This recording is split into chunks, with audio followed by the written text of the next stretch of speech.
선수를 깨우는 코치의 말. 서문. 그게 말이 돼? 수어장대.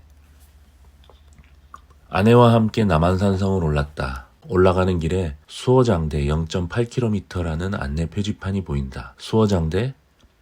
나는 길을 걷거나 운전을 하다가 이정표에서 낯선 도시 이름이나 지명을 보면 무슨 뜻을 가진 이름인가 혼자 생각해보곤 한다. 떠오르는 한자를 이것저것 넣어가며 뜻을 헤아려 본다. 여기가 군대가 자리를 잡고 있던 산성이었으니까 대는 높은 지대를 의미하는 대자를 썼을 것 같다. 어는 왠지 임금 어자의 냄새가 난다. 아, 그럼 지킬 숫자를 써서 임금을 지키는 곳이라는 뜻인가? 그렇게 짧은 혼자만의 생각놀이에 빠진 나의 의식은 헐떡거리는 숨과 함께 빠져나왔다. 수어장대에 도착하니 입구에 수어장대의 역사를 설명하는 글이 수려한 문장으로 안내되어 있다. 아, 얼추 나의 해석이 맞았구나. 나는 혼자 괜한 뿌듯함과 쾌감을 느낀다. 만화책 외에는 책 읽기를 그다지 좋아하지 않았지만 이상하게도 한자가 수북하게 지면을 채운 신문을 읽는 것은 어릴 때부터 재미있었다. 지금은 아주 기초적인 한자도 쓰지 못할 정도로 한자에 대한 감각이 떨어져 있지만 초등학교 때는 한자 사전으로 뜻을 뒤져가며 어른들이 보는 신문을 매일 들여다보던 기억이 난다. 한편으로는 내가 관심 있었던 것이 글이나 한자가 아니라 활자를 통해 만나는 학교 밖 미지의 세상이었는지도 모르겠다. 당시 나는 오후 3, 4시경에 집으로 배달되는 석간 동아일보를 봤다.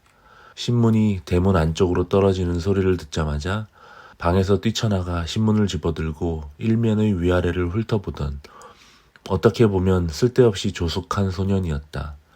집에 가도 함께 시간을 보내줄 부모님이 없었던 나는 그렇게 석간신문을 읽으며 시간을 보내거나 친구들이랑 공놀이를 하며 해질녘까지 놀곤 했다. 열정과 간절함, 나도 가지고 싶다고. 젊은 시절에 꽤 오랜 시간 영업을 했다.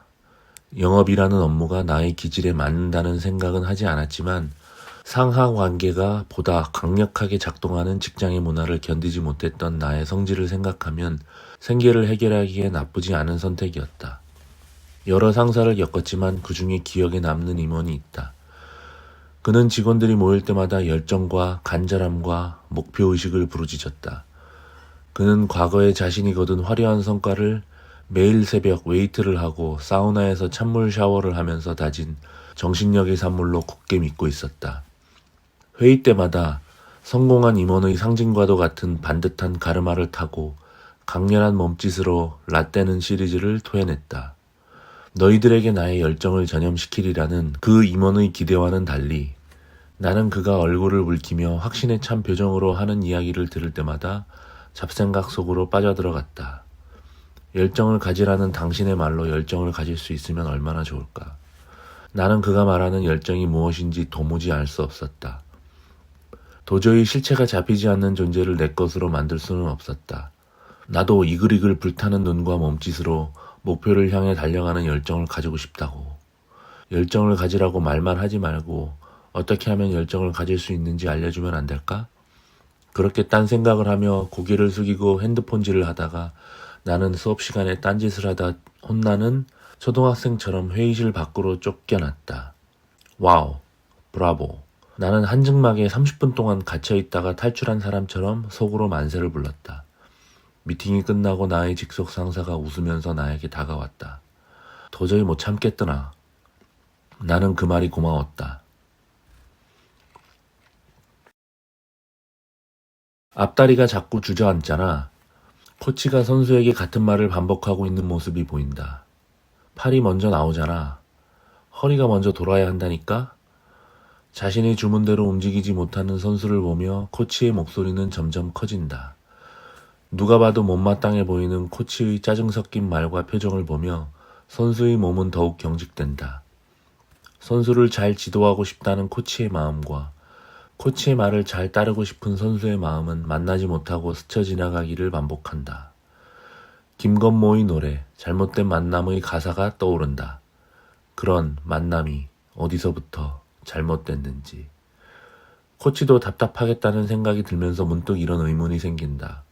선수도 코치의 말대로 하고 싶은데 못하고 있는 거라면, 허리를 먼저 돌리고 싶어도 그럴 수 없는 사정이 있는 거라면, 팔이 먼저 나오면 안 된다고 말하지 않고 팔이 먼저 나오지 않게 하는 방법은 없을까?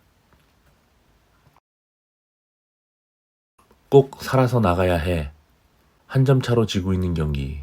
마지막 이닝의 타석에 들어서는 선수에게 더가웃에서 외치는 소리가 들린다. 나는 이 말이 선수에게 어떤 느낌으로 다가올지 상상해 본다. 꼭 살아서 나가야 한다는 것은 선수도 잘 알고 있다. 자신이 무엇을 해야 하는지를 잘 알고 있는 사람에게 그것을 다시 강조하는 말.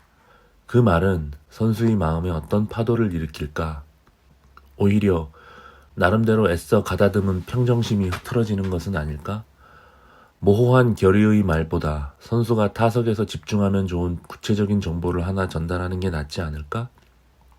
아닌가? 그냥 아무 말도 하지 않는 것이 나으려나? 언젠가는 호크아이나 트랙맨처럼 경기장에서 선수에게 입력되는 말도 데이터로 수집되어 그 가치를 하나하나 분석할 수 있는 날이 오지 않을까? 그냥 하던 대로 하면 돼. 이 말은 대체 단어 대비 승리 기여도 1.2. 중요한 경기니까 절대로 실수해서는 안 돼. 이 말은 대체 단어 대비 승리 기여도가 마이너스 0.7. 대체 단어 대비 승리 기여도는 실제로 존재하는 지표가 아닌 지은이가 상상 속에서 만든 지표다. 실제로 수업 중에 교사가 하는 말을 녹음하고 분석해 학생들의 이해를 돕는 질문을 적절한 타이밍에 올바른 방식으로 던졌는지, 얼마나 쉬운 표현을 사용해 주제에 대해 설명했는지 등을 알려주는 교사를 위한 AI 코칭 프로그램이 등장하고 있다. 미국과 유럽에서는 그러한 코칭 도구를 이용해 자신의 수업을 돌아보고 개선하려는 교사들이 조금씩 늘어나고 있다고 한다. 말의 가치가 객관적으로 측정되는 세상이 어쩌면 이미 와 있을 수도 있다.